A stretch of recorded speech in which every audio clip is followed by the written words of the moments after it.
Well, we are live, guys. Happy Eternals weekend. The film is finally here. Me and Ren, or should I say Ikaris Geekness today, are discussing Eternals in full spoilers. So if you're watching this on the replay, we're talking spoilers. We're going to explain the ending, kind of, if we can, and we're going to talk about the post-credit scene. This is mostly a spoiler discussion.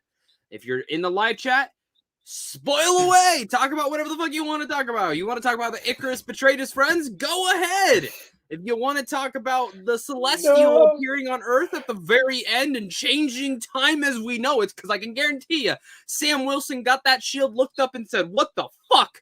And then it disappeared. And he looked up and said, "Yeah, nah, not my department." Yeah, exactly. So this is going to be a fun time. And if you haven't watched it yet, save the video, come back, watch it later, type thing. And apologies for the spoilers we already put out. Yeah. But it's in the title, it's in the thumbnail. You knew what you were clicking on right when you did. And it's funny because Hulk Danny actually says in the chat we might be getting a No Way Home poster today. We actually are, from my understanding. Yes. So it'll be funny if it drops. For all we know. Yeah, for all we know. So, and if it does drop while we're doing this, then cool, So and depending, Zach, let's admit this right now. Depending on what the poster is, we might change the entire subject of this video. Oh yeah, honestly, I don't think we will. I don't think we will. If but Tobey Maguire and Andrew Garfield are in the goddamn poster, exactly, there's a chance. So we're saying there's a chance.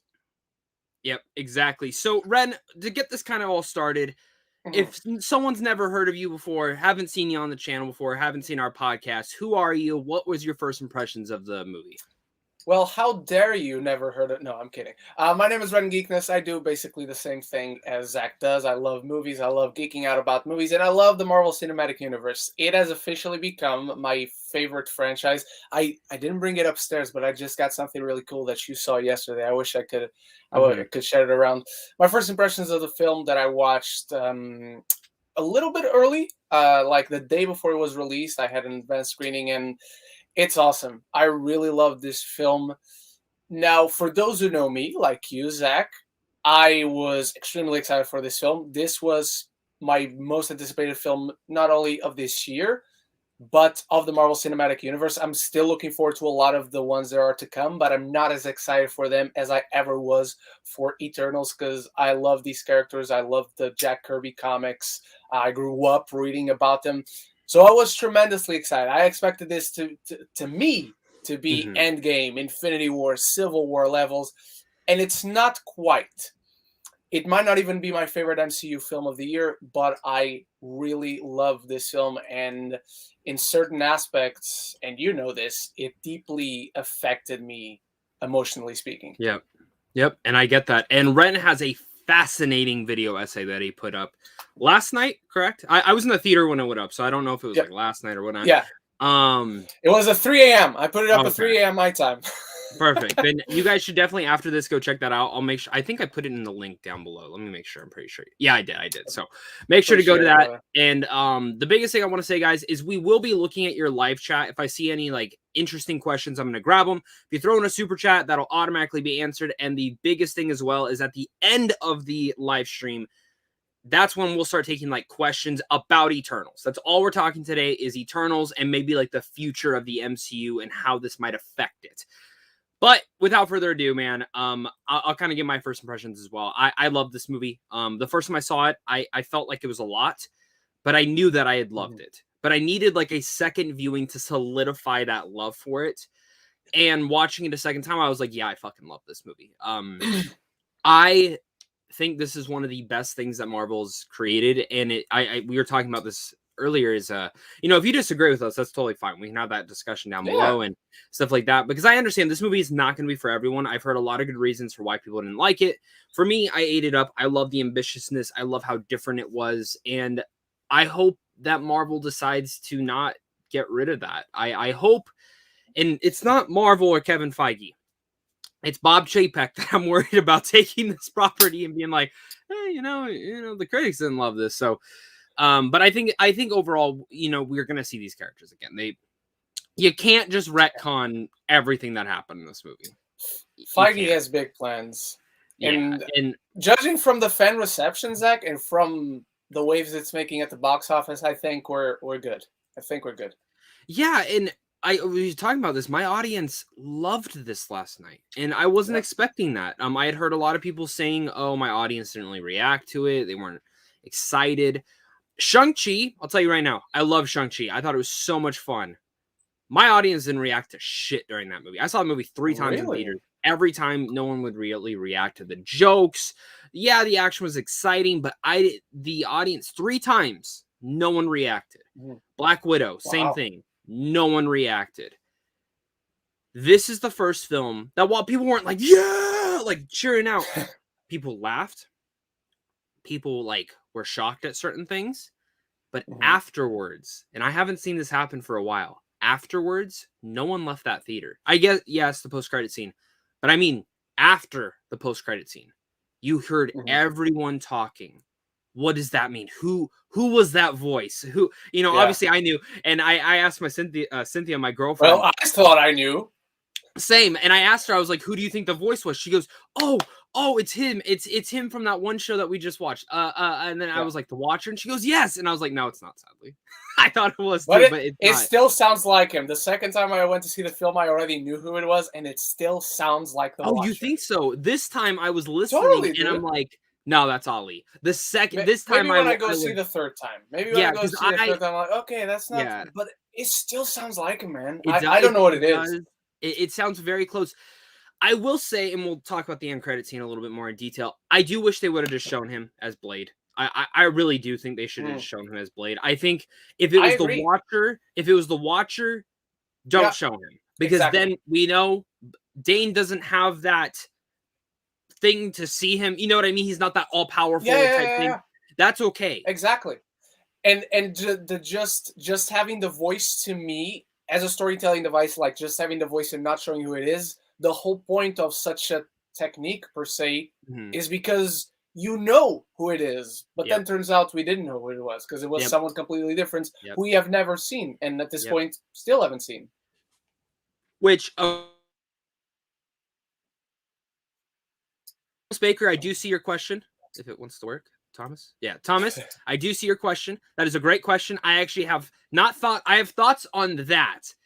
We'll Hmm. talk about that later in the show. Okay. Yeah. I have a theory, Ren. I have a Okay. theory, and Okay. I'll tell you when we get to the end. But let's start this, man. Let's jump into this. We got through the impressions. It's time to talk about the characters, their decisions they might have made, all sorts of things like that. Mhm. And guys, as we're talking about the characters, I want to hear who your favorite character was in the live chat and as well in the comment section if you're watching later on.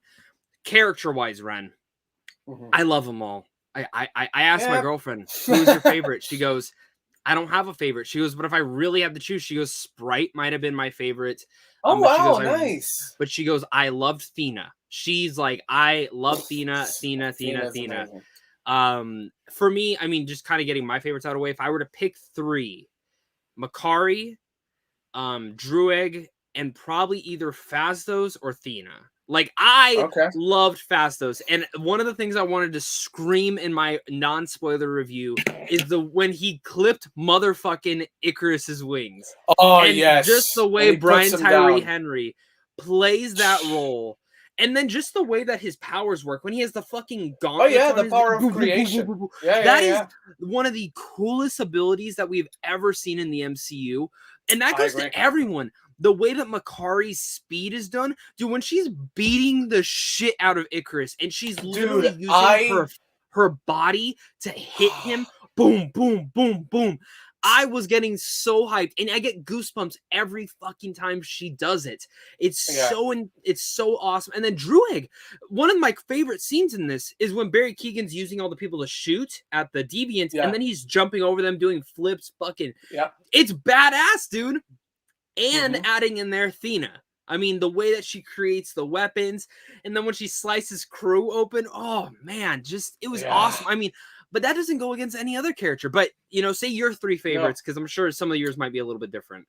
So before my favorites, I just want to caught up to something you brought up that I actually tweeted about after my second viewing. Like the way the film visually captures Makari's super speed, Mhm. to me, it is what I've been begging when it comes to seeing speedsters on screen. Because Mhm. by this point, with the X-Men movies, with Quicksilver in Age of Ultron, with the The Flash on TV, Flash. which you know I love, And the Flash with the in Zack Flash in Snyder's Zack Justice Snyder's League, Justice which League. I actually liked. I liked how they did his a And lot. I like them. I like them. I have nothing against those interpretations, but to me, I've grown a little bit tired of every time we have a speedster on screen, the way we capture it is seeing everything else around them slow down and not seeing them go fast. Makari, we see the brutality, the suddenness, the elegance, the coolness of it, how fun it is, but also the way that gives her power. Like the way she just runs up to a deviant and stops, and the force she creates on the air just throws them back. Same with Ikaris. Mhm. I love the I way have a this film question. visualizes super Is speed. Mhm. Makari deaf in the comics or no? I don't think she is, right? I And it's a guy, right? I It's a don't remember. Yes, Makari's a guy in the comics. I don't remember if he's okay. deaf, but I don't It think doesn't so matter or because not. you know I think they're Riddleoff is so gods, so good in this they role. yeah Yeah, Lauren yeah Riddleoff. I've been a big champion of she's her great. since she was on The Walking Dead. Then she was in Sound of Metal, Ah, and it was funny in The Walking Dead. She comes on, that's everyone where I loves her recognize her character, from. and Sound she of was Metal. gonna, and she had to go to Eternals, and Mm-hmm. so they just made her character disappear until literally this Mm. season. Like Oh, she okay. just came back this season. Mm-hmm. All right. Um, and I love Lauren Ridloff. I've very much been impressed with her ever since her debut in The Walking Dead. And when I heard she was gonna be, when I was at Marvel, when we were at Comic-Con and she walked up on stage, I almost fucking shit my pants of like excitement. Because I was like, oh my god, she's gonna be fucking in it. That's so cool. And Yeah. but everyone, man, Barry Keoghan as Druig, Mm-hmm. one of my maybe my favorite performance of his. I love how every person Mm. got a really big substantial role. So, but Ren, yeah, mention your Yeah. characters. I love the performances. I think these are some of the most earnest performances in the MCU, but particularly the most fascinating character to me was Ikaris. He's my number one. I love him in the comics. I was in with the twist in this film. I was very in. I was very much going along with it. I love what they do with this character, how fascinating Yeah. he is up until that third act, that moment of truth, that moment of truth by the end of the film that just made my jaw drop. And I was emotionally. This is one of the MCU films you can put on the list that made me tear up at some point, and it was that Mm-hmm. moment where he locks eyes with Cersei and he's ready to launch some rays at her, and he can't. Um, Yep. it's fucking beautiful to me. So he's my number one for sure. Thena is amazing, and if I say Thena, I gotta say Gilgamesh. I have a soft spot Yes, for Don Lee. gentle giants on screen. And look, the relationship between Cersei and Ikaris is the most fundamental to the narrative itself. But my favorite relationship was absolutely Thena and Gilgamesh from the very beginning. Like the way they're Yeah. kicking ass together, and then she stops and he gives her his hands and he takes his And it's lady platonic. into That's the what group I liked formation. about it. Was that it was all Yes, platonic. because all of them are technically speaking brothers and sisters. So if you want to talk about a little bit of incest when it comes to Cersei and Ikaris, go ahead.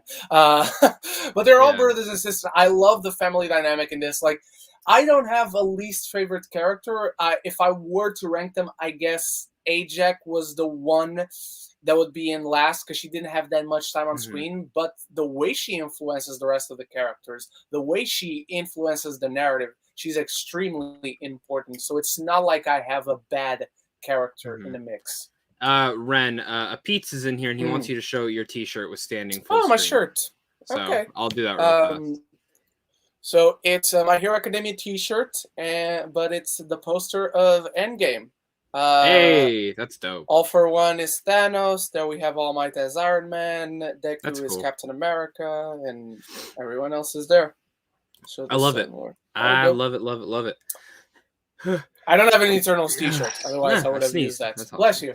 Fair enough. I don't even have an Eternals T-shirt either, but thank you, Pete, for that. You mentioned a lot of great ones. Gilgamesh is someone I didn't get to talk about.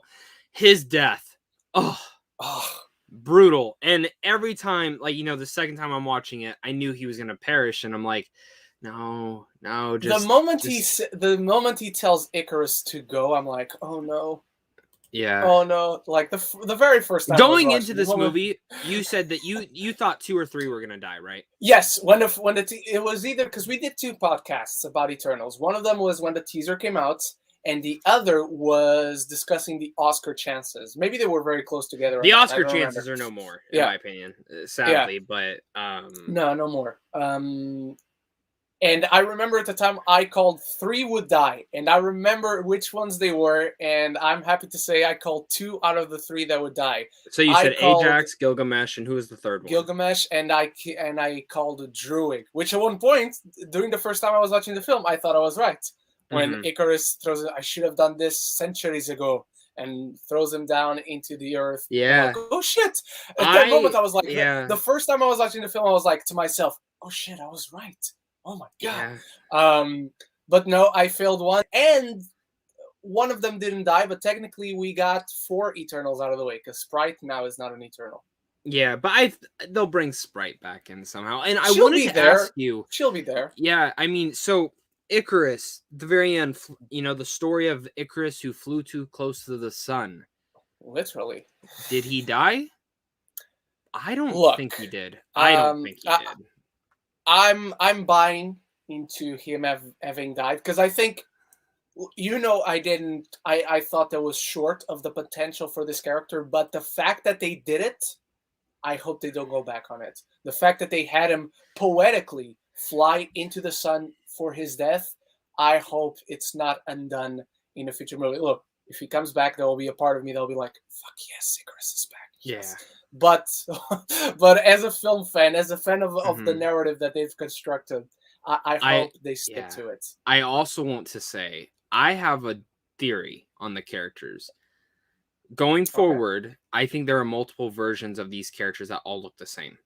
So I think there is a chance that we could possibly see a Gilgamesh. I think there's a possible Mm, chance when they're all when the I don't know. This last time I watched it, when the Celestials talking, it seems like he just makes them all the same to a certain extent. I mean, because eh, obviously at the very end, Thanos' brother shows up and he's not a part of their group. So, yeah. No. um, I so I don't character think yeah, so. I I don't don't know. think, and I I don't think hope they not.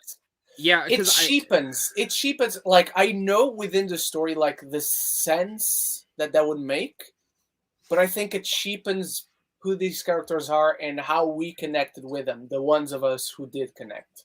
mhm, Because I know there are people who didn't connect. That's fine. I disagree, but that's fine. yeah. But the fact that I connected so much to so many of these characters, I think it would cheapen that connection and the humanity that they've gained narratively through this film. Well, and that's the thing that makes me excited is because now we have, the team is now smaller, so it's a little bit easier Mhm. to kind of develop them now, in a Yeah. sense. So, Sprite, I could still see her being. Does she still have her powers at all, or no? She's No, just she straight doesn't. human now. She Okay, so she's a she's human just now. Yeah. straight human. Okay, so and that's the exciting aspects of Eternals. So we've talked about Mhm. pretty much every character. One of the things I want to dive a little bit more into is let's dive into the story, the twist, and the Mhm. turns, which we've mentioned Ikaris, who betrayed and killed Ajax. And watching it this time, Mhm. it is not heavily but subtly hinted at in Chloe Zhao's directing, in the way that she directs Ikaris's emotions and The subtle performances. performance. Yeah. And Richard Madden is incredible because when they go in and discover that Ajax is dead, Yeah. this time around, you notice like he's hiding this pain in his face. And in the first viewing, you're like, Mhm. oh, he's upset, but he doesn't cry or do anything of that nature. But as you Mhm. follow throughout the story, he's a very emotional character too. He will I, cry. He will be upset. yeah. I think he's very emotionless, except when talking to Cersei. Like if Cersei's involved, he's emotionally invested in something. Yes, and that's where I was very impressed. And I think Mhm. Richard Madden's performance goes very underrated in here. I think some people have called him a little bit one note and boring, but I think on a second rewatch, I completely disagree. very no, I know, and I agree. I disagree too, but I think on a rewatch, it very much is stronger than ever on what Yeah. they did, and I think that's where I was very much impressed. Yeah. But really much the thing we haven't talked about yet is the Celestials, the birth of the universe, their entire purpose, how much they are really much dived into this story. And on a scale and a scope, this is bigger than Endgame in a sense. And the thing I love about it is I would say so. I loved the decision that they talked about with how why they didn't interact, why they didn't do anything, because they needed to see humanity grow. And when you really put that in perspective, think about it. If they were to have conflicted, we would never have gotten Iron Man building himself. He would have never built the suit. Captain America, they would have never built the super serum because they wouldn't have to. Hulk, same thing. He wouldn't have had it. Every other superhero. Yep, Thor would have probably stayed on Asgard. There's a reason for every single thing because they would have just had the Eternals. When Yondu comes to get Peter Quill, they would never let that happen. Yeah. It's just they would have conflicted at every little instance. There's a couple heroes. They talk about it. They talk about it in the film itself. Like if they had interfered, we wouldn't have evolved as a species. Yeah, which is There's like maybe one character. There's like maybe one or two superheroes that I could like Black Panther because it's a part of their culture and everything. But like again, he wouldn't be the superhero that he is today. No. And I think that is where I love this concept of it, because a lot of us all had those decisions, and I think, you know, one of the jokes I've made is like, oh, in the next What If season, they have to do what if the Eternals did, you know, conflict. And I still think that would be an interesting idea. I don't think they have to do it, but it'd be interesting. Yeah, so it's very, very subdued. And dude, I cannot stop thinking about this movie. Like, after watching it again last night, I'm like, fuck, I want to go see this thing again. Me too. It's so I want to see it a third time. Impressive. And I just want more of the Eternals. So, adding also to the story, the Deviants. What do you think about the Deviants, in a sense? I like the Deviants. If Ikaris wasn't a villain in this film, I think I would be very underwhelmed by the Deviants. But I think the Deviants are functional, and they're there to be functional and nothing more. So I'm not going to say stellar use of characters in the film, but they're there, they're fine, and they were only there to be fine. Crow, I like him. I like the intent with him. I like the themes that they're tackling with him, because Crow is right. Given the reveals in the film, when Crow becomes Crow after absorbing Gilgamesh, after absorbing Ajax, and he starts to talk, and he discusses how they're not saviors, they're murderers of his species, of what they've done to my people, and I'm going to avenge them, blah, blah, blah. He's right. The Eternals are the bad guys in Crow's story. I just don't think it was fully utilized. I love the fight against Athena. I love how you. I feel like stuff was cut. I feel like stuff was cut to hit the runtime. I've been saying this since I said this in my actual review, and I've been saying it ever since. I would have given this Endgame's runtime 15 more minutes, right? Or like 20 more, 25. Yeah, something to just let it breathe in between certain key moments. And I really liked Bill Skarsgård as Crow. I actually thought the voice was very well done. And we thought it was Dan Stevens. Yeah, and that's like my one nitpick with the movie is I do wish it was a little bit more development on the Deviants. I like the concept of them. Yeah, there just wasn't enough of them. They go spans without even seeing Crew. Obviously, you see them fight other Deviants, but and that's one of the other things I want to talk about. A character we haven't spoken about yet is Kingo. Now, first watch, I wasn't happy that he wasn't in the final battle. I thought it was a little bit cheapened. It felt like, something had happened with his scheduling. He wasn't able to, come for that last final scene. This time, no, that was intentional. And I would love to ask Chloe Zhao what the choice was on why he would be the one to do that. Because I think it's very interesting to see how one character is like, I don't believe in this, but I'm not going to fight you guys against it. And I'm not going to fight for it either. So, and how he has those beliefs, because I love Kingo in here. He is very much the humor of it all.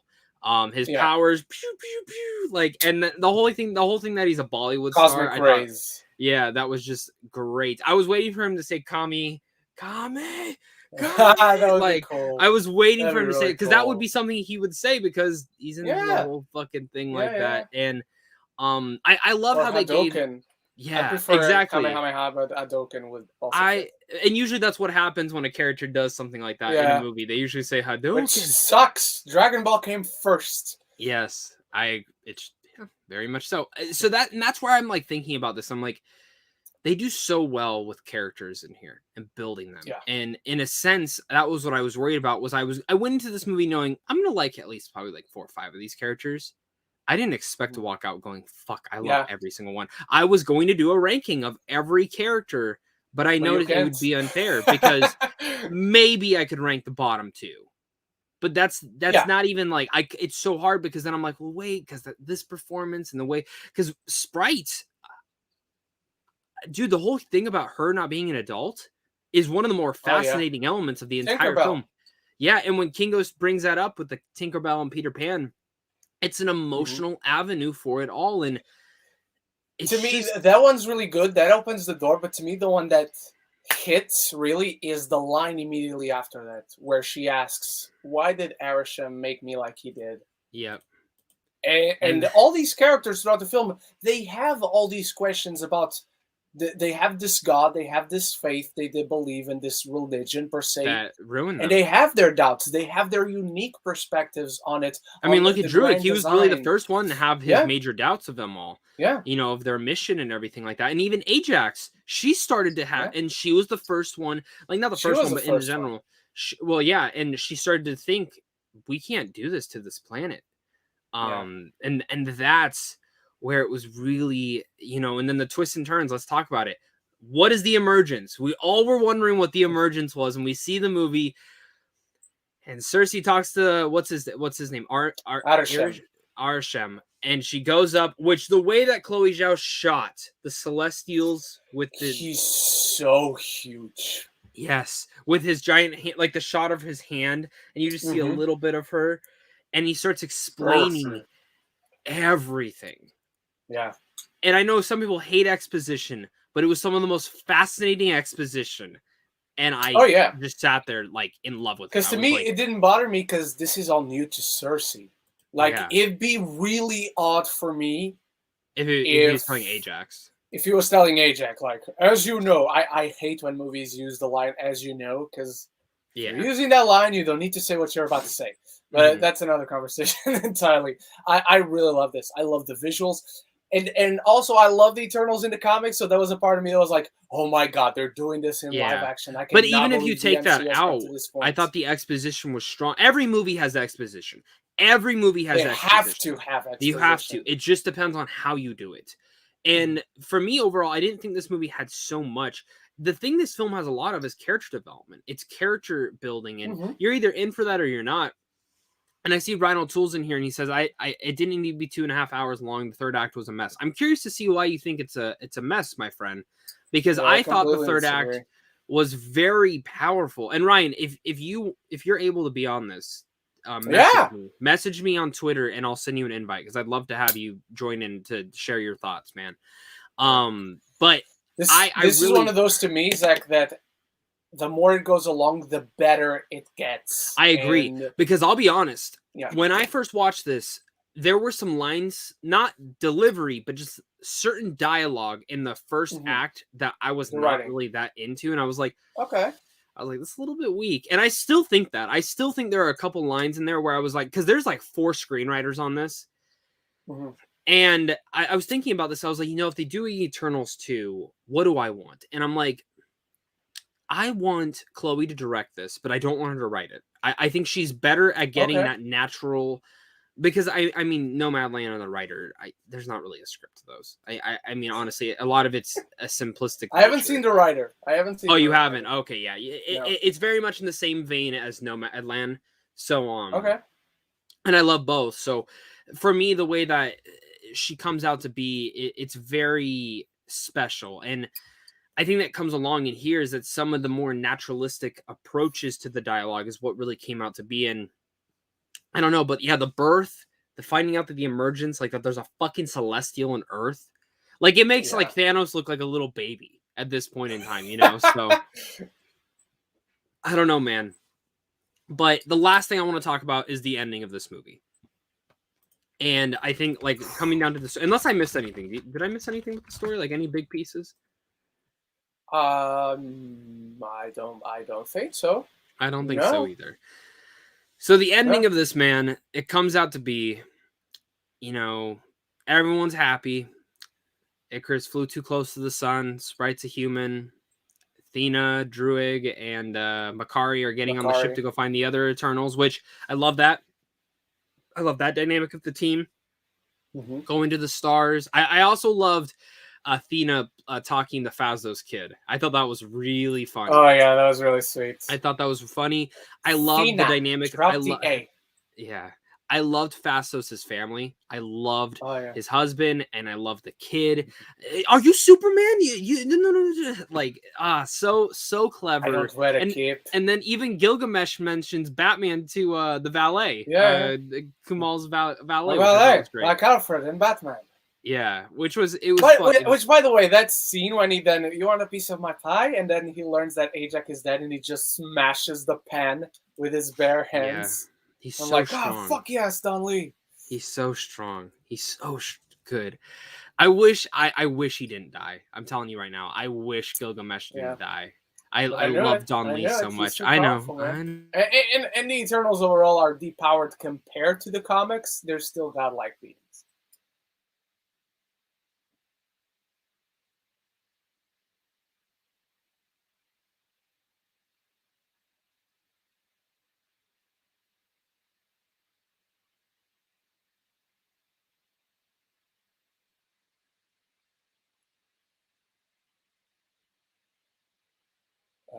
Zach? Am I still alive? And Zach isn't? Oh shit. Am I live? Am I live and Zach isn't? I don't know if I'm live. Because I don't know if Zach freezes if I'm still here with you guys. Shit. Oh, okay. I guess I'm directing the chat. Jorge says Black Widow, Shang-Chi, and Eternals, the three have the same problem. Indeed, I completely disagree. Disagree when it comes to Shang-Chi and Eternals. Black Widow, I wouldn't even call it mediocre, but average. Jalen Ashley says, bruh, the ending with the Celestial turning into marble in the ocean is just like the Avengers Mountain in the comics where they use a Celestial as... Nice shout, sir. That's a really good shout. I didn't even think about that one. Nice. B. Larson or By Larson, I hope I'm pronouncing it right. Thena, my fave. Thena was amazing. I love Thena so much. Really interesting where they went with her character. I was not expecting her to stand out in that way. I just wish you could have seen a little bit of her more before she started getting hit with the Mad Weary, which is just a cool name for a disease. I can't believe I said that, but you gotta carry the show and tell some jokes, says Felix Talks Films. I wish I had the talent to tell jokes, but I do not, unfortunately. But thank you for assuming I did. Felix Talks Films says, where does the film rank for you in the MCU? So we were talking about this. You can follow me on Letterboxd at Ren Geekness. Easy to find. Ren Geekness everywhere. Twitter, YouTube, Letterboxd. On my end, I will say it ranks, because I do have the shows ranked on Letterboxd as well. So with the shows, it would rank on my 12th spot. Without the shows, it would rank on my 11th. Yeah, because I would take one show out. It doesn't quite crack the top 10 for me, unfortunately. But I love the MCU overall. I would still count it as the upper echelon of the MCU, the great ones in the MCU. Jill and Ashley asked a really good question.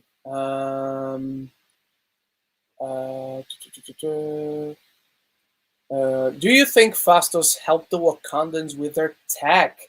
That's an interesting question. I never even thought of it. Let me just see if Zach said something. Um, okay, no, I didn't say anything. I don't know. It'd be interesting to learn if he did, but the Wakandans, as established in the film, have been so secluded, so hidden away. Maybe the Eternals didn't even find them, which would be interesting if the Wakandans were aware of the Eternals, but hid away from them, much like the Eternals have hid away from humanity, hid away in the sense of who they really are. That's a good question. I wish I could bring the questions up to the screen, but not my stream. Uh, so yeah. B. Larson brings up a good point. I think so because Ikaris assumed the table was vibranium. Yes, that's a good point. I don't know if that means they know about. I mean, I'm sure they know about Wakanda at this point in the 21st century.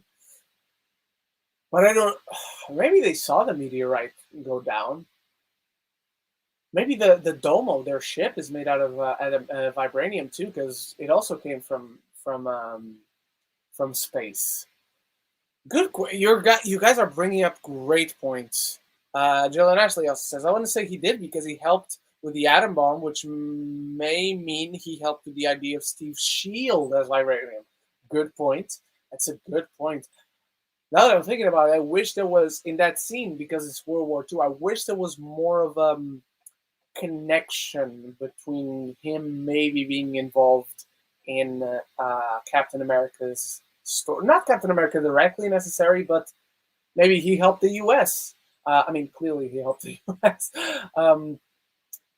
But I don't know. I wish there was there was a line or a reference or something, an image in the background that would show us that maybe Howard Stark knew him. Maybe the general played by Tommy Lee Jones knew him. Maybe Peggy Carter knew him. It'd be interesting. It'd be really interesting. Those are great points. Great points. Felix talks film. What was your favorite and least favorite aspect of Eternals? So many favorite aspects. The characters, the story, the scope, the grandiose feel, the intimacy in the storytelling. Absolutely amazing. Least favorite to me, it was that it is very necessary that the film jumped back and forth between the past and the present day and showing us how they survived in this planet for so many centuries and millennia.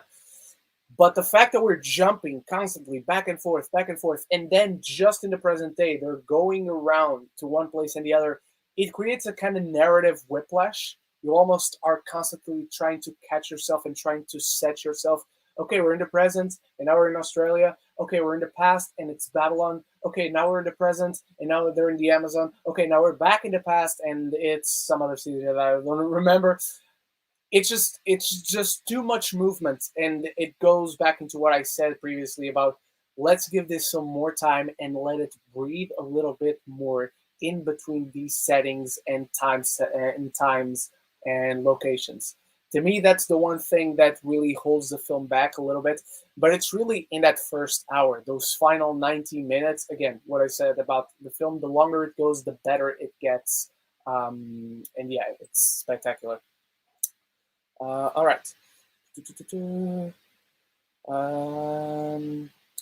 Have you noticed the Marvel logo change? Says Jorge LCC 500. Nope, did not notice it. I mean, they took out the 10 from 10 years, but they took that out a while. I did notice on my second watch that they've already inserted Shang-Chi into the Marvel intro right at the end before it completely turns into the Marvel logo. While you still see the images, Shang-Chi is like right at the left in the A or even the M in Marvel Studios. So if you go see Eternals again, see if you notice that in case you haven't yet. Jalen Ashley, I want to say he did because he helped. Okay, I read this one. Felix talks film. I think it is implied that Fastos played a part in just about every major invention. Yep, no argument there, or technological advancement, directly or indirectly. Yeah, you're not wrong. That one scene that we see, it basically implies that he at least gave humans the idea, or at least he gave them the first version of all the tools that exist up to this day. That's a good point.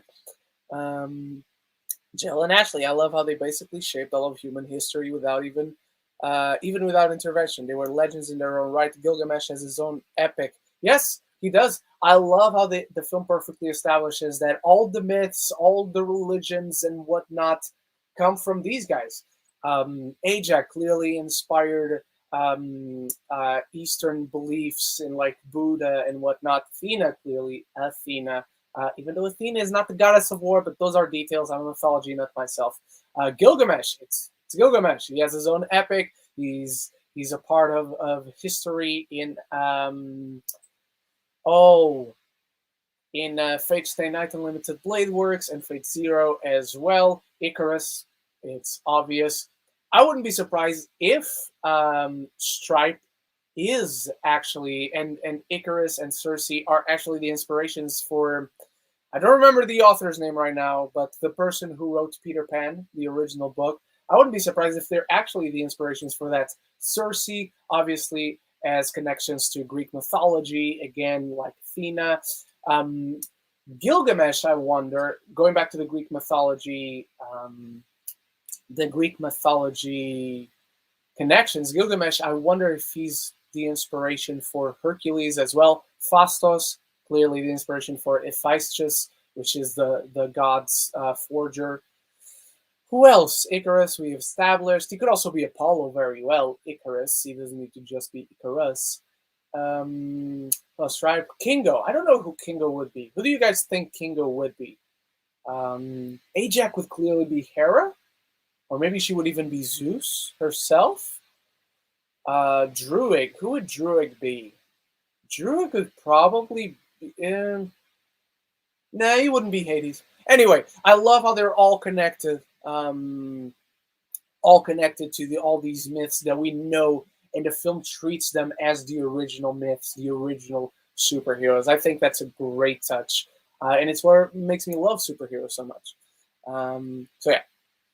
And Felix, like me, cringed. I mean, I didn't cringe. I accepted it, but I was like, Athena is not the goddess of war, Chloe Zhao. I didn't talk like that. But yeah, you're with me, brother. I'm there with you. Samson as well. Good shout, Jalen. By the way, if I pronounce at any point anyone's name's wrong, please let me know. All right, let's go into Luis Feliciano's. Ren and Zach. It's only just me. My guess, Zach has not told me anything up until this point. But I'm going to assume he's... Makari is for sure Hermes. Did I forget that one? But good shout, Felix. Zach has not told me anything, so Zach is not here. My guess is his Wi-Fi went out because it wouldn't be the first time, unfortunately. Not his fault, obviously. But I'm going to do my best to guide the show. I'm surprised he didn't turn on his data. Before I continue, let me just ask if everything is okay on his end. Everything okay. I assume Wi-Fi went out. Oh, he's back. He's back, everyone. I am so mad. Where were you? I literally couldn't. I was going into Luis Feliciano, who says, "Hey, Ren and Zach, would you say Eternals is a mixture of Game of Thrones and God of War? Okay. Mostly because of the mythology." Okay. I don't see God of War in it personally. I mean, obviously, there's a God of War's connections to Greek mythology. Sure, there's connection, but narratively, I wouldn't say that. There is a bit of Game of Thrones in there, but overall, I don't think there's a movie or show equivalent to Eternals right now. What do you think? I mean, I guess if we're talking like stuff like Westworld, maybe because of like the sci-fi element and the humanity bits, but then you can compare it. You know, I don't know. I really don't. I mean, honestly, Robert Meyer Burnett said it best. This is the Prometheus story, but from the engineer's perspective instead of the humans. I think that's like, there's elements, but Eternals is so unique to itself, and I think there's nothing that you can really. I don't fully agree. I still haven't seen his review nor Campia's. I don't fully agree with that description, but I think out of the ones out of the ones you said, that's the most accurate. There's something to that. Yeah. But again, I wouldn't even say like, oh, that's on the money and whatnot, you know? Exactly. So I do want to take the super chat from Mark Jones and then kind of Yes, get back please. to where I was talking about and then all that stuff. I am so sorry guys for blacking out, and thank you to Ikaris Geekness for doing this for me. So Mark Jones asked, why do you think they washed over atrocities like slavery and Holocaust? It's a good question. So slavery, I think they could have touched on a little bit, especially with the BC and stuff like that, where they were in the timeline. I think with the other elements, it comes down to the point that they weren't together anymore. And I do think it comes down to a runtime. And I think if they were together, it would have been something that they could have talked about. But again, they can't. They're not supposed to, interfere at all. So that is a great point. I think that is something. And you know what? When they do bring in Magneto and say Magneto meets an Eternal and he finds out that they've been around for 7,000 years, does that become a point of context to where he hates them? Because I hope not, because if he does, no. But necessarily, Magneto, if he fights off an Eternal. Yeah. But you know what I mean? Like there's that no, I get spot you. I get you. And you know, maybe that does come against the Eternals later down the road. Why didn't you guys help? You know, even if they're like, oh, well, so you could grow. Like we were talking about if the Eternals, Fasto specifically, had any involvement in Wakanda, and what if Killmonger? True. I don't know. Confronts. Yeah, like, I mean there's a lot of small and smart elements to that. Good question though. That's a really good question, Mark. Thank you for asking that. Like on a filmmaking standpoint, like what are you going to focus on a story? Obviously, these are questions that would not be simple to answer. So they just completely, let's not address it at all in the film.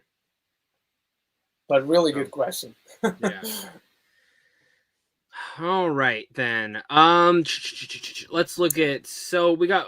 The last thing I want to talk about is the ending a little bit more. I don't know how much you touched into it with the Celestial showing up and pretty much. I think I moved on to questions immediately because I had no one to bounce off. Okay, so I want to talk a little bit more about the ending. You know, Cersei. She's walking with Dane. They're having this nice conversation, and one of the big things that happens, Ren, is Dane says, "Hey, I have no more secrets. I have a complicated family past, family history." And right before then, she stops, looks in the sky, and I didn't know what was gonna happen because I'm sitting there like first viewing. I'm like, what the fuck is going on? Me neither. I'm like, what the? And then when he comes over, and I thought it would be like a watcher type thing. Maybe she could only see it. No, everyone fucking sees it. And everyone gets thrown out, and he's.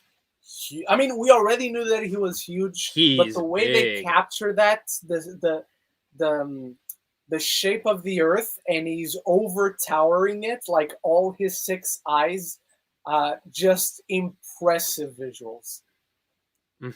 It's a beautiful, and then he takes all 3. My thing is though, why didn't he take Thena, Druig, and Makari? They weren't on Earth, but because he went to Earth, because that's the planet that he. I don't think he can see or track them, but he knew these ones were on Earth. So he goes to Earth and he can see them. You, why is this there? Like, what is going to happen? What are your thoughts to what's going to happen? So I think we just set up a rescue mission for the Eternals that we get in the post-credit scene, and then that's why I also thought it was the Watcher in the post-credit scene, because I'm like, okay, the Watcher can absolutely help Dane get the Eternals back. But I also am very curious about this judgment, Zach. Yeah, so what is this? Because it sounds like he goes, I just want to see why you did this. You know what I mean? Yes. And he says you will return with judgment. He's curious about it. Which to me implies that he considered this would be a possibility. And maybe also, it's happened in the future, the past, with other Eternals. Yeah. I guess you watched my ending explain video, because I addressed something on the post-credit scene that involves Thanos and how this adds a new perspective to Thanos. But I also think the way they capture the Celestials here, could this be the bringing of Galactus? If Arishem disapproves and his judgment is let's destroy the Earth, is there a specific Celestial that they say, go down to that planet and eat its resources? Or are we going to see a planet in the future be destroyed and the Celestial that is birthed by feeding off of the resources, of the life in that planet, is Galactus and becomes so mad with hunger to consume more planets that he goes on the rampage throughout the universe? And that's the thing, and that's a big question. Is that what we're gonna get? Because I'm sitting there, I'm like, what's Judgment? Yeah.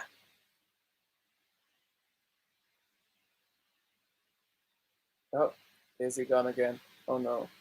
Oh no, Zach. Don't leave me alone. Oh, he's back. Okay, I'm back.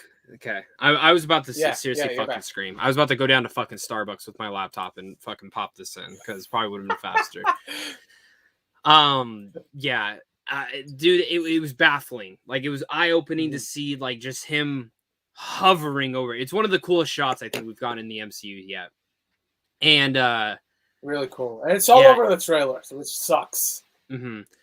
Tommy, real fast, in other news, I'm seeing this today and I'm super fucking hyped. Don't watch this video then, because we're spoiling the shit out of this. What are you doing here? Get out! Get out Save now! It. Come back. Come on.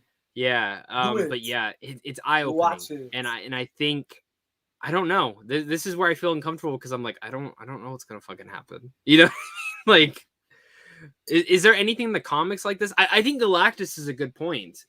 Is this how you introduce him? Galactus is not a Celestial in the comics, but I'd be all for him being a Celestial MCU. in the MCU.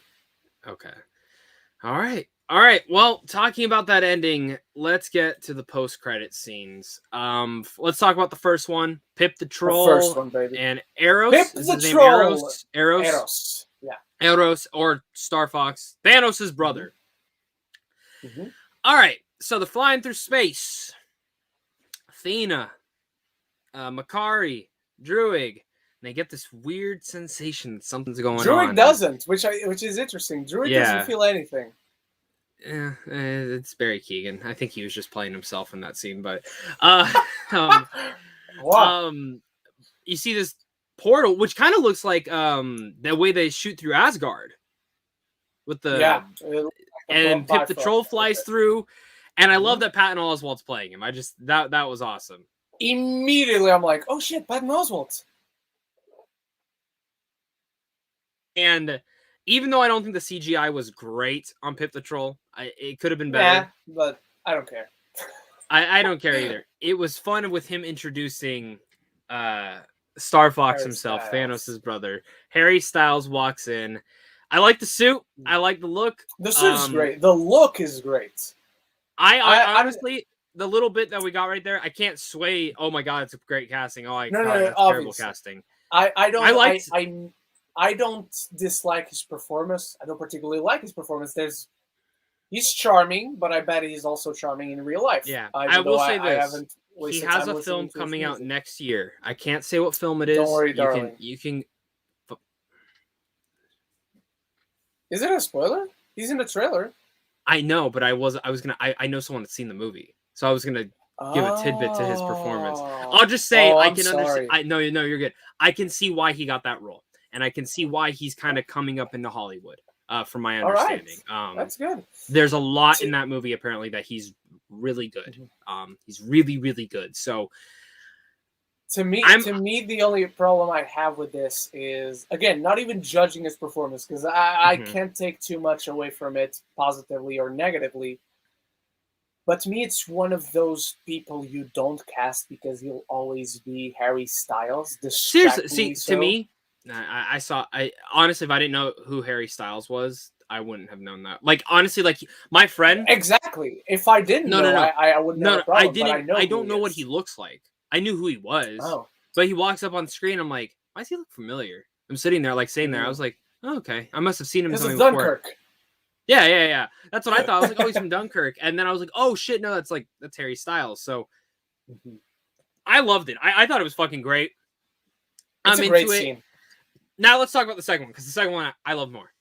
Wait, I need to talk about something. I need to talk about something. Say it. Because They didn't address Athena at all as the cousin of Thanos. Yeah, that's true. But Because they Thanos did was address technically an him as Eternal, the right? brother of Thanos. Yeah. He is an Eternal. And in the comics, I'm basically going to redo my ending explained video, so please go watch that one if you care for more detail. But in the comics, he's also Thanos' brother, but Thanos has a deviant gene in him, which makes him purple. Now, which makes him purple, and Eros not purple. What I find interesting, Zach, is now we know all these plans with the emergence and why the emergence is a thing for planets to be destroyed, so billions of lives can exist. What if that's why Thanos was trying to keep the population down? So no planets would be destroyed. I love that possibility right now, because right now it's a possibility. Do you think they would bring that up? I think so. Absolutely. Okay. I think so. 100%. Okay. Because now we have to answer the question, why is he only showing... No. I wouldn't say so. I think they're going to make Eros Thanos' brother, and that's it. Because now they have to address, you're Thanos' brother? Why are you only showing up now? Why didn't you help stop Thanos? Why didn't you fight alongside Thanos? Maybe he was snapped. Maybe he snapped away. Maybe Eternals are not... I don't know, but we need those questions answered. Yeah. Or maybe he was still under Arisham's control with the orb. Because you see him with the orb at the end. So... All right, let's get to the post-credit scene, man. The other one. First off, I can't wait to see the Black Knight. I can't fucking wait. I can't wait. Because when she picks, blade, baby. Yeah, well, it's funny because like Sprite even mentions the Ebony Blade earlier in the movie with Athena, and she goes, the Ebony Blade? Excalibur. Even better. Which is funny. The first time I watched it, I actually didn't catch the Excalibur line. I actually thought that was the Ebony Blade for a second. So I was a little bit confused, but then watching this time, I heard it. So, Dane obviously is taking on his persona of the Black Knight, taking on the family mantle because he wants to save his girlfriend, the love of his life. It's the heroic thing to do. Some comics, the Black Knight is almost as strong as Thor, if not as strong as Thor. It's a cool character. Yeah. But he's for the most part, through his history and reboots and whatnot, he's been, for the most part, with exceptions, a character that has always been there. And that's the most he has done. He's there. Sometimes the MCU does better things with these characters, and I think that's what they're going to do with him. Exactly. And like in the comics, it's Cersei who turns evil from the Eternals. Okay. Yeah. Or Druig, right? Because Druig's also the bad person too. Yeah, right? yeah. I mean, Druid is more of a Loki type, I would say. Cersei is evil, depending on the origin. Which run you read and stuff like that. Yeah, exactly. Because the Black Knight sometimes even runs the Avengers, right? Sometimes he leads them.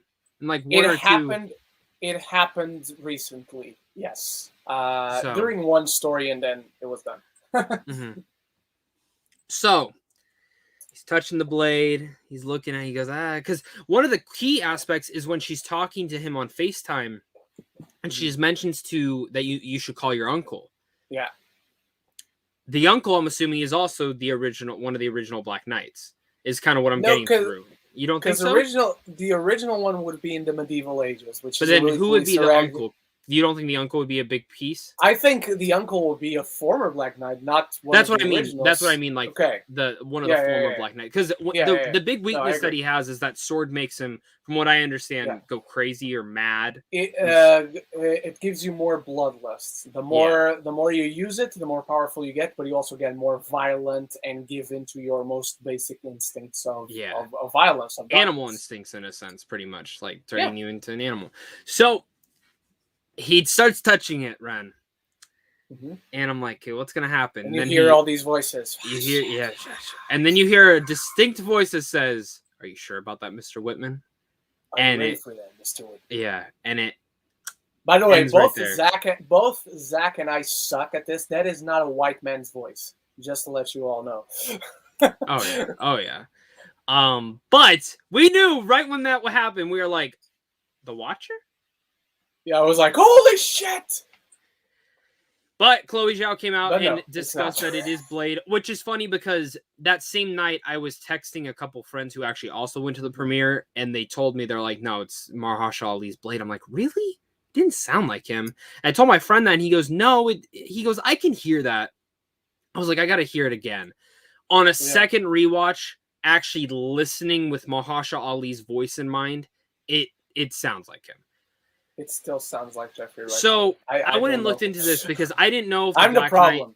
Yeah, I didn't know if the Black Knight and Blade had worked together. If they don't, I guess they have some team called M13 Organization or something like that, where it's just them two. It's happened, but even if you go to Google, it's so rare you can't even find it. Because just for my ending explained, I was like Black Knight and Blade, and nothing. Nothing. Yeah, you really have to dig deep into. So they're really obscure comics. They're like, which you can count on one. That's what Kevin Feige does best, man. That's what Kevin Feige does best. Is he pulls from the obscure. I mean, Eternals, Ren. They're an obscure comic, pretty much. So I wouldn't say obscure, but they're niche. They're you're not gonna find. You can recommend a Hulk, an Iron Man, a Captain America. You could walk down the street, ask 100 people. Comics. Yeah, but you cannot. Read this Jack Kirby Eternals run. I'll be honest. I think this is something. I think if you were to go to a comic book shop, where just normal people, like general people, walk in and out, and ask them, have you ever read an Eternals comic? They would either one, tell you, oh, is that the new movie now because of the movie? Or two, I don't know what the fuck you're talking about. And then maybe you'd have like 1 out of 20 people mention, oh, I know who they are. You know what I mean? Something of that nature. This, I've never even heard of M13 Organization. I only knew about it because of IGN, and then I could finally start like looking into what the fuck this thing is. So it's very interesting that that's the direction they're going. My only issue with the end credit scene, why didn't she just show him? Why didn't she just show him? Exactly. Given that it is Blade, I don't think it makes sense to not. If it was the Watcher, you didn't have to show him. It made obviously, sense. But the fact that it's Blade, because you know who it is, even if you don't show it. If you could have CGI'd him in there. Look what they did with Shang-Chi. They did the same thing with Shang-Chi. Yeah. Exactly. So this is my thing, because the rumor is right now is that Blade will appear in Moon Knight, which honestly makes sense because the villain for Moon Knight is rumored to be a vampire. So yeah, Count Nefaria. So I want to ask you, when do we see Dane next? I would guess Moon Knight. Because to me, let me just say that I was very excited about. I quickly mentioned I was very excited about the Watcher when I thought it was a Watcher, because I'm like, oh shit, this is cool. The Watcher can take him into to where the Eternals are and help him out and whatnot. Blade takes it, in my mind at least, takes him in a completely different direction. Like nothing to do with what just happened. I guess training wise, maybe. Training wise, I guess maybe. Yes. I guess training wise, but my guess is something completely detached from the Eternals, which is odd, given that his motivation to go get the Ebony Blade is, oh shit, Cersei was taken away, I have to save her, and now you have Blade. So my guess really is Moon Knight. I don't see where else he would show up. But I'll be honest, if he doesn't show up in Moon Knight, like if Blade's only in it for 1 episode or 2, I don't think we see Dane until the Blade movie. Yeah. And for now, what it makes me Moon think Knight, is he doesn't show up at all in Moon Knight, and the post-credit scene at the finale of Moon Knight is, "Are you ready for that, Mr. Spectre?" And he also doesn't show up. It's like, what the fuck is he doing? Just put him. You announced him 2 years ago. And then Thor: Love and Thunder. Are you ready for that, Mr. Thor? No, or Mrs., and these are all the Blade cameos. What's Natalie Portman's character's name? What's her last name? Oh yeah. Are you ready for that, Miss Foster? Yeah. Are you ready for that? Are you ready for that, Sam Wilson? Exactly. Are you ready for that, Mr. Parker? Oh, I'm sorry, Mr. Parkers. All 3 of you. So fucking dumb, man. I love Mahershala Ali, so I'm really excited that he's finally, hopefully, gonna be Blade. I think Dane will probably be in Blade as like a supporting character, like right next to him as like a training. But what makes me excited is that Blade is already established. Like he's just who he is. He's a Daywalker already. We probably don't have to see his origin story. I'm thinking about this now. I did address it in my explained video. I wouldn't be surprised if Blade shows up in Moon Knight to drop Black Knight on him. Because Black Knight and Blade, the curse of the Blade and whatnot, has a lot in common with the Moon Knight's mental disease. and the curse that he has with the moon god. That's a good. That's so. Do you think Blade and Moon Knight have already known each other? Maybe it wouldn't be. I don't know if I'd bet on it, but I wouldn't because be the thing shocked. That's interesting about Moon Knight is we don't know really much any of the cast. We literally know Oscar Isaac and Ethan Hawke. Yeah, that's it. I mean, and I'm sure they've announced.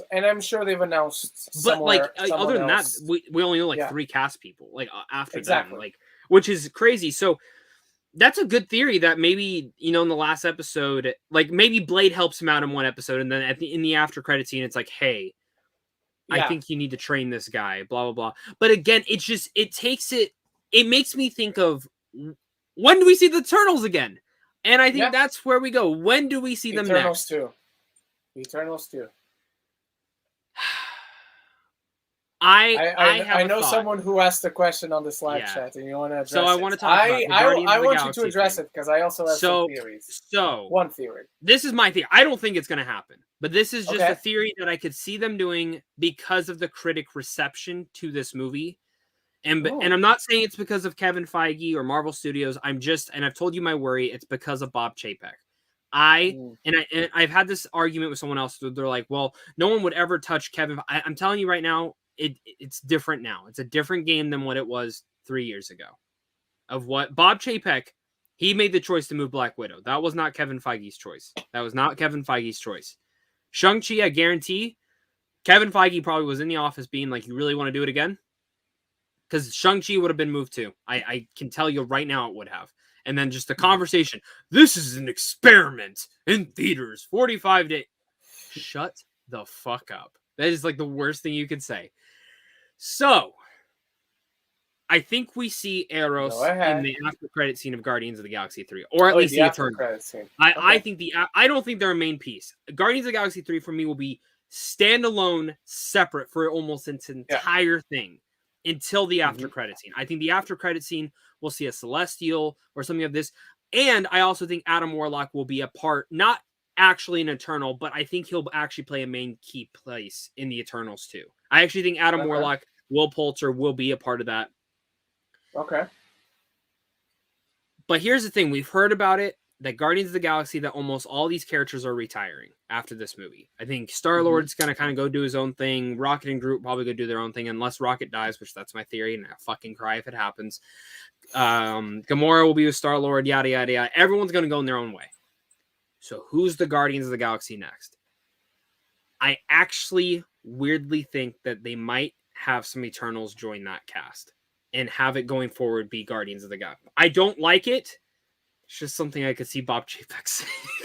No, not gonna happen. I will bet you money I don't have right now that's not going to be the case. So do you think they do an actual Eternals too? Because at this point I don't think they're going to. No, I really don't think they're going to. No. But do you think they do an Eternals too then? You froze. I couldn't hear your question. Do you really think they'll do an Eternals too then? Oh yeah, 100%. If it continues to do well at the box office. It just came in right now. It made 71 million in domestically, 161 global. They literally just came in right now. That's good. I like it. Yeah. Let's see how it does continuously in the long run. Yeah. But right now, that's a good number. Here's my theory. And I wouldn't bet on this. I don't think it's going to happen. I think it's a possibility that maybe it could happen. In the comics, Pip the Troll is not well known for hanging out with Eros or Star Fox. Do you know who he usually hangs out with, Zach? Thor, right? No. He usually hangs out with Adam Warlock. Oh, yes, yeah. I think there's a good possibility we could see maybe a post-credit scene, maybe the very ending of the film, like, oh, you guys are space travelers as well? We need your help, blah, blah, blah, to get to the Eternals and whatnot. Because if the Guardians of the Galaxy franchise is ending, quote-unquote, but what if they join the Eternals, at least for one movie, to get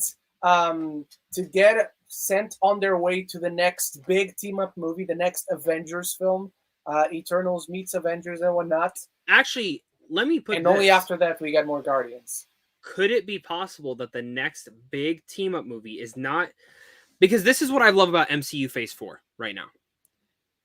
they're setting up things galactically, street level, multiverse level as well. So, you know, we have Kang and Ant-Man and Cosmic. And then you have the stuff all in the stars, the Eternal Celestials. And then obviously everything happened. So maybe Chloe Zhao was kind of given in charge to kind of do some of that, you know, because we did hear. But the thing is that's interesting is because she was the one that pitched it. They didn't have Eternals on the table. So now it's like, where does this change the direction that they're going? Then you have street level with Sam Wilson and Bucky and them. Could they potentially do different team up movies? Could one team up movie, you know, obviously be Doctor Strange and the multiverse and stuff like that? Could another team up movie be the ground level, I don't know, Thunderbolts, stuff, shit like that? You know what I mean? And could another team up movie? Because now we're playing with 3 levels. Because in phase, because we're not going to see Sam Wilson in fucking space. We're not going to see Black Panther in space. I mean, there's a chance we see him, like Captain America went to space, but it's not going to be like. I like that in phase 1 through 3 we were dealing with street level and then worlds. And then we had a little corner of the cosmic. Now we're continuously building what we had on street level. We're building the multiverse level, or building the world level, and now we're building the cosmic level. So in phase 4, we have 4 levels of stories, 4 levels of characters that are involved in something. Yeah, and don't get me wrong, I'm not saying that it'll be a while till we see like Endgame, everyone's fucking back. You know, we will get that Avengers movie. We will get an Endgame scale level of Eternals, Guardians, Thor, Doctor Strange, Spot, everyone teaming back up. We're gonna get that. That's just the truth. But I think for now, what Kevin Feige said is that they're treating every movie like an Endgame level event now. Could they potentially, like you said, do a team-up movie where it's Guardians, maybe even Thor at that point? Thor, Natalie Portman's Thor, fucking the Eternals. We also know Captain Marvel is mostly taking place in space. So there's also that. There's so many different discussions.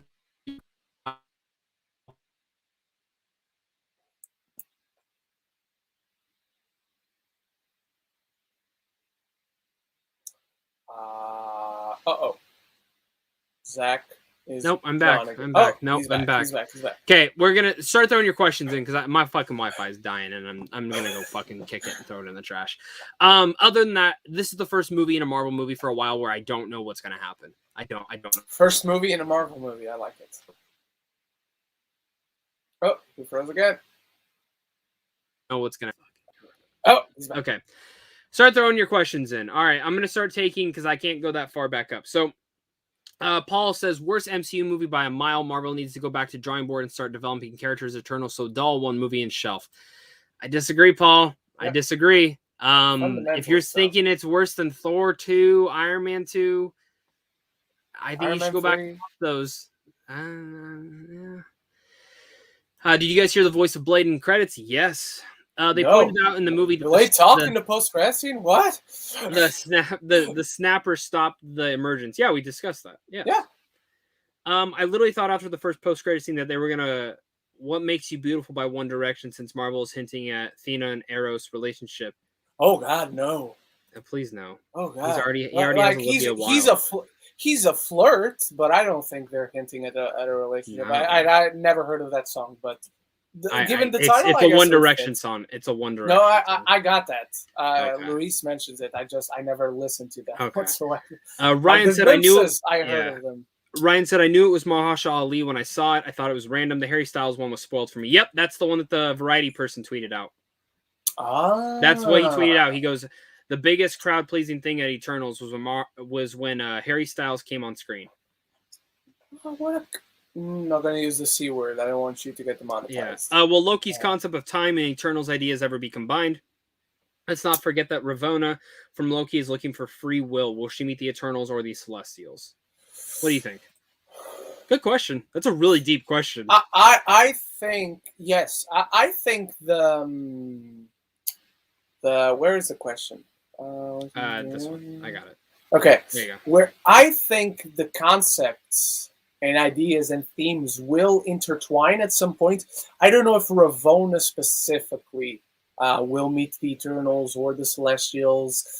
I think she's going to meet Kang and that's who she meets, and that's and then they start loving each other and have a baby. Yeah. The ending when the Celestial turning into a marble in the ocean is just like the Avengers Mountain in the comics. Yeah, where they use I the addressed that one. base. That's cool. Yeah. I didn't know that. That's awesome. Also, sweet. How with the new context that we win with Eternals, how ironic is it that Nowhere is the head of a Celestial and is now a planet? Yeah, that's true. Ironic. That's true. Ren and Zach, I want to know how Disney of all companies approved a sex scene. Do people not know what sex sex is? Scenes before. They've had sex scenes before. Yeah. The first Iron Man has a sex scene. Not as southern or as quote unquote graphic, because it's not graphic. I did see. I will say last night though, scene. I saw a parent walk out their kids and never come back after that scene. Bitch. I know. I was like, really? Also, a little bit of a tangent on rant. If you show up late to a movie theater, crouch, crawl. Do not fucking stand in the middle of the fucking screen. Or like turn your phone's brightness to 100. Yeah. Because you're an idiot. Some guy walked in after that scene, and then I overheard him go, I have no idea. After that scene? That's like... Yes. 25 minutes in. Yeah, it's like 25. He literally, I overheard him. I have no idea what's going on. Well, duh. Fucking what are you expecting, bitch? Exactly. Ryan says Eternals is 20 on my ranking. Boo! Boo. I hate you, Ryan. Boo this man. Boo. I know you probably might have answered some of these. Give me a Makari and Druig Disney Plus show. Honestly, I wouldn't mind an Eternals show with some of the different characters. Yeah. But I will say... It couldn't be Makari Druig. It would have to be Thena, Eros, Makari Druig. I want to ask you. And Pip the Do you think we get an Eternals show at one point in time? Or ever?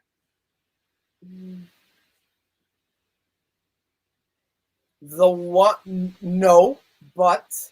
if we did, the one I think would work, and we would have to get all the things with Arishem resolved, would be Kingo.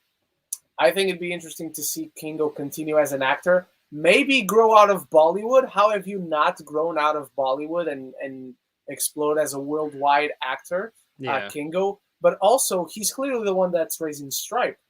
So that would be interesting. I would love to see that. Yeah. And that would be an interesting dynamic. If any happens. Yeah. Let's see. We're going to take, guys, throw in 5 or 3 really good questions about Eternals that you want us to answer. Beast Mode says Eternals was very good, in my opinion. Great to hear. I personally think this would have worked better as a Disney Plus series because of how big the universe they tried to build was. Ren, thoughts? I don't think it would have worked better. I think it could have worked as a Disney Plus show as well. I think you get more development on there. But when you do a show, you lose a scope of it all. Yeah. Watching a Celestial show up at Chloe Zhao would not have directed the show. Exactly. Exactly. She pitched a movie and that's what she got. And that's where I give her a lot of credit where credit is due. You know, she has never done a film of this size. And I give Kevin Feige credit. He loved the pitch and said, go. And I think it worked. I mean, we've heard all things from them that Marvel Studios and Disney really thought this was their best movie. Yeah. And I saw a question. And you and I addressed this. You and I talked repeatedly about this, and we said, just because they think it's their best movie doesn't mean we will agree. But just like every single one of us, you and I and the people here in the live chat, our friends, we're here discussing and we have different opinions, and that's all right. Kevin Feige has a different opinion than most people. He's in love with his film. He's in love with Chloe Zhao as a filmmaker. Do you think Chloe does a sequel? If they do a sequel, if she wants to, if Kevin Feige wants to, yes. Those are the only 2 people whose opinions matter when it comes to will she direct a sequel. If for any reason they announce a sequel, but Chloe says she's not coming back, but she'll still be heavily involved or something like that, like she's doing a different movie, what director would you like to see do the sequel? Oh. I'll let you pick 3. I'll let you pick 3. 3. Could be small, could be big. I have a thought on one. You'll be surprised when I tell you it. I have a thought on one, too. I don't know how good of a fit it is, but my gut is telling me say this name. Barry Jenkins. It'd be interesting interested to see Barry Jenkins. Yeah, he's doing Lion King, man. Fuck, yeah, we should. That's a maybe his girlfriend. Maybe his girlfriend, Lulu. Lulu Wang. I wasn't too overly impressed with the farewell. I know I'm in the minority. Yeah. It's a good movie. It's a good movie. Don't let's get the guys who did Uncut Gems to do it. Fuck off. No. Okay, I actually have one, and I don't know if you would do it, and you'll be shocked that I'm going to say this name because you know how I have another name, but now you say yours. Ridley Scott. Ridley Scott. Ooh. You know I don't. He wouldn't. You never know. If anything, I could see him doing like a first one. Like I don't see him doing Eternals 2. I could have seen him doing the first Eternals. You know, never know. Man. You never know. It's true.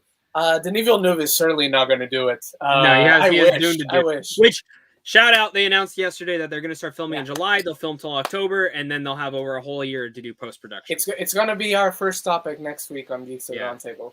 So tune in for that. I'm afraid of what the chat is going to think of this pick, but I would even put this pick above Barry Jenkins. Are you ready, Zach? I think you're going to love it. Yeah, do it. Rian Johnson. Oh, fucking do it. Fucking do it all day long. It's a fit. It's a fit. It's a big fit. I don't know if he would do it, but I would love it. I would love it. Let's see. Let's see. Well, because I want a unique director to do it, like Chloe Zhao, if she weren't to come back. I mean, Ryan O'Toole says David Lowery. Well, that is a fucking great pick, Ryan. That is a great pick. He does do big budget stuff. He's doing Peter Pan right now for Disney. He did Pete's Dragon. The Green Knight on a Scope. Yeah. The Green Knight on a Scope was amazing. Yeah. He can do small films like Old Man and the Gun and Ghost Story. Yeah. That's really good, Ryan. Pick. Shout out to you, sir. You know what, Zach? I have another pick. Okay. So I would even put this pick. I have one more too. I have one more too after this. I'm not saying the pick I'm going to say is better than Barry Jenkins, but I'm putting him over Barry Jenkins as a fit because I've seen him doing this type of big movie before, okay? Bring Jon Favreau back. I think we keep going back to him at some points. I would love it, but he's so into that Star Wars universe. I know. But Star Wars isn't Disney. You would just have to walk across the hall. Yeah, that's true. Okay, so my last one is Alex Garland, who did Ex Machina, who did Annihilation.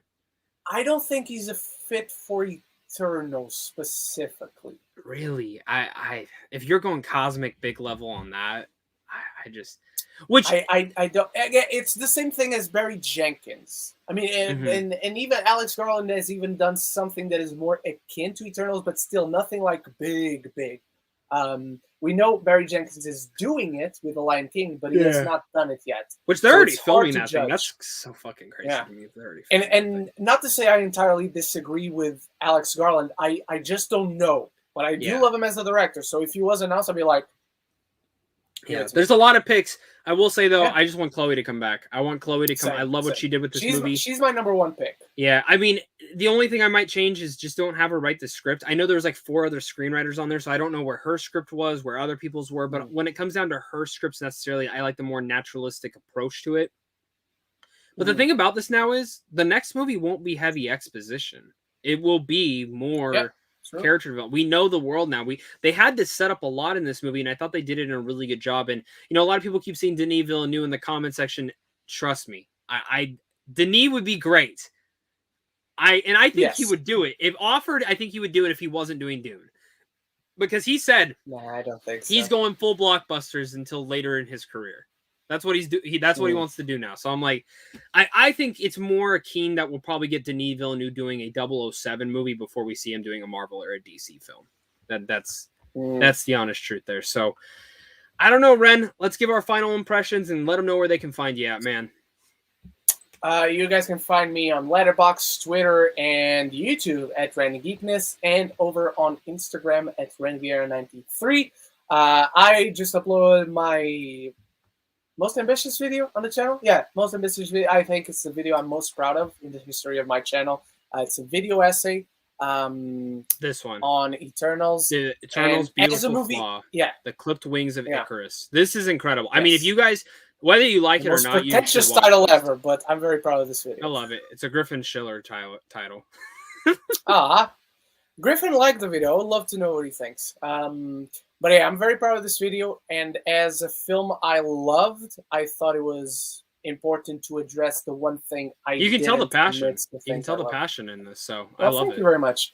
I have been getting some kind words. So if any of the people that have been sending me kind words are watching right now, I'd love to really thank you for them, because it was a bitch. I went to bed at 3 a.m. This was very time consuming, was very exhausting. My favorite part in the beginning is when you had the Nomadland scene of him pulling out the box and breaking. I was looking for the poop in the bucket scene, but I couldn't find it. I wasn't going to like download the film just for the one scene, you know. But yeah, I had a ton of fun making the video, and I want to bring more of this type of content into the channel for the big superhero stuff. Zach, yesterday, if you'll allow me, I didn't know what I was going to have going on this week, but I will be reviewing tomorrow The Electric Life of Louis Wayne, which I believe you've seen. Movie. Really like that movie. But yeah, I'll be watching that.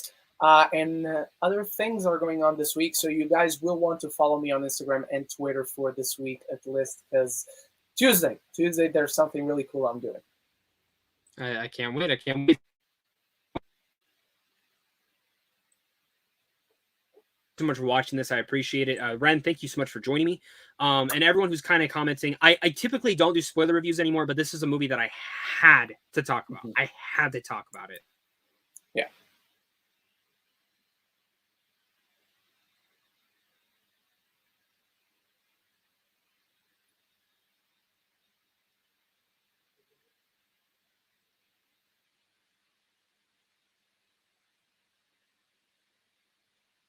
I think Zach's froze again, and now he can't close the stream. Okay, I'm going to answer some question. Beast Mode says, wasn't the voice in the second post-credit scene Blade's voice? Yes, we addressed that. How do you feel about What If now connecting to the movies after that second post-credit? So yes, it wasn't the Watcher. I thought it was the Watcher, but it wasn't. It's Blade. Chloe Zhao herself confirmed it. But yes, Zach's gone. I wish I could, because now I can't close this. I'm not going to leave you guys hanging. Not going to leave you guys hanging. Not going to leave my friend hanging. I'm here for you guys. All right. So yes, it wasn't the Watcher, but how do I feel about the connection with What If and now the movies? I know stuff. Zach knows stuff. You'll see this. You'll see the connection sooner rather than later. That's all I can say, because I promised I wouldn't say any more unless I have a gun to my head, and I don't have a gun to my head. So that's all I can say for now. Beast Mode, do you think that the characters that died will come back in the future, since they were synthetic beings and their memories have been logged? I don't know if their memories have been logged, because they were killed, they were destroyed, their bodies are gone. Arishem didn't come in and recuperate the bodies of Ikaris and Ajak and my boy, Punchy Boy, Gilgamesh. So he doesn't have their memory specifically. And I addressed this. Ikaris' death is one of my issues with the film. I want everyone, but since they did it, Zach's back. I'm ending this. So okay. Thank you for watching. I'm so fucking done with my Wi-Fi. This is a fucking joke. Thank you again, Ren, for joining me. I don't know what I have coming up this week. Spoiler review, obviously here. If you haven't watched it, come back and watch it. All that. So if we just spoiled the whole thing for you, I'm so sorry. Anyways, goodbye. Hit that like and subscribe button. Fuck my Wi-Fi.